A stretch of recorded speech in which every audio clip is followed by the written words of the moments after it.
ಇದು ಒಬ್ಬ ಡಿಸಿಪಿಯ ದರ್ಪ ದೌಲತ್ತಿನ ಕಥೆ. ಖಾಕಿ ತೊಟ್ಟು ಜನರ ರಕ್ಷಣೆಗೆ ನಿಲ್ಲಬೇಕಾದ ಪೊಲೀಸರನ್ನ ಈ ಡಿಸಿಪಿ ಮನೆಯಲ್ಲಿ ಕೂಲಿ ತರ ಇಟ್ಕೊಂಡಿದ್ದಾನೆ. ಮನೆಯ ಕಾರ್ಪೆಂಟರ್ ಗಿಡಗಳಿಗೆ ನೀರು ಹಾಕೋ ಕೆಲಸ, ಎಲೆಕ್ಟ್ರಿಷಿಯನ್ ಕೆಲಸ ಮಾಡಿಸ್ಕೊಳ್ತಿದ್ದಾನೆ. ಆ ಮಹಾನುಭಾವನ ಸ್ಟೋರಿಯನ್ನ ನೀವೇ ನೋಡಿ.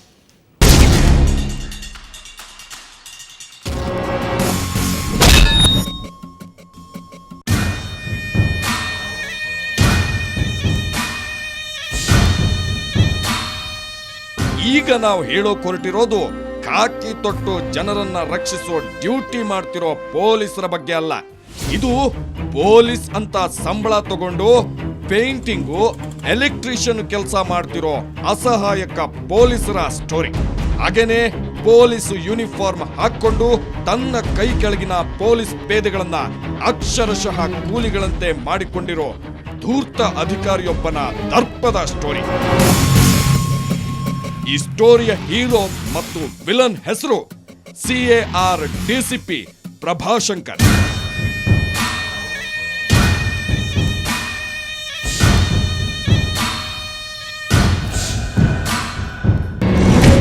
Please understand the philosophy of life.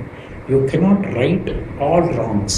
ಪ್ರಪಂಚದಲ್ಲಿ ಏನೇನು ತಪ್ಪಿದೆಯಾ ಎಲ್ಲ ನಾವು ಸರಿ ಮಾಡ್ತೀವಿ ಅನ್ನೋದು ಅದು ತಪ್ಪು. ನಂಬರ್ 1. ಎರಡನೇದೇನು ಗೊತ್ತಾ, media it's called the fourth estate. ಆಯ್ತಾ? It should be responsible, it should be sensible and not sensationalise things.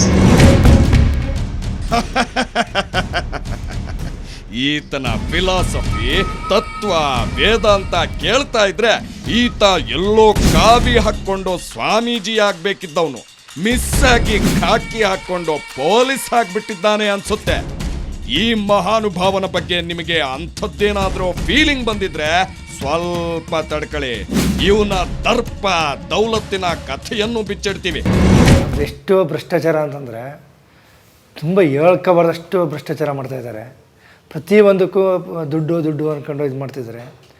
ಒಂದು ಚಾಮುಂಡಿ ಬೆಟ್ಟಕ್ಕೆ ಒಂದು ಗಾರ್ಡ್ ಕಳಿಸ್ಬೇಕಾದ್ರೆ ಸರ್ 15,000-20,000 ದುಡ್ಡು ತಗೊಂಡಿದ್ದಾರೆ. ಬೇಕಾದ್ರೆ ಕೆಲವರು PCಗಳನ್ನ ಅಲ್ಲೇ ಮಾಡಿರೋಂಥ ಜನರಲ್ ಡ್ಯೂಟಿ GDR ತಗೊಂಡು ಸರ್ ಆ PCಗಳನ್ನ ದೇವಸ್ಥಾನ ಮುಂದೆ ನಿಲ್ಲಿಸ್ಬಿಟ್ರು, ನೀವು PCಗಳನ್ನೇ ಕೇಳ್ಬಿಟ್ರ ಅವರೇ ಬಾಯ್ಬಿಟ್ಟು ಹೇಳ್ತಾರೆ ಸರ್ ಎಷ್ಟೆಷ್ಟು ಕೊಟ್ಟಿದ್ದಾರೆ ಏನು ಅಂದ್ಕೊಂಡು. ಇದನ್ನ ಪರೀಕ್ಷೆ ಮಾಡಿದ್ರೆ ಮತ್ತು ಅವರು ಒಂದು ಮನೆ ಕಟ್ಟಿಸ್ತಾ ಇದ್ದಾರೆ. ಆ ಮನೆಗೆ ವಿವೇಕಾನಂದ ಸರ್ಕಲ್ಲಿ MP ವಿಶ್ವನಾಥ್ ಅವ್ರ ಮನೆ ಪಕ್ಕದಲ್ಲೇ ಆ ಮನೆಗೆ ಸರ್ ಡೈಲಿ 10-15 ಜನ ಹುಡುಗರುಗಳು ಕೆಲಸಕ್ಕೆ ಹೋಗ್ತಿದ್ದಾರೆ. ಅವರೆಲ್ಲ ನಮ್ಮ CR ಪೊಲೀಸ್ ಕಾನ್ಸ್ಟೇಬಲ್ಗಳೇ. ಇದು ಸ್ಯಾಂಪಲ್ ಅಷ್ಟೇ. ಇವನ ಸಮಗ್ರ ಕಥಾ ಚರಿತ್ರೆ ಇಂದು ರಾತ್ರಿ 9:30ಕ್ಕೆ ಪ್ರಸಾರವಾಗುತ್ತೆ. Don't miss it. Jayashankar, Mysuru, Suvarna news.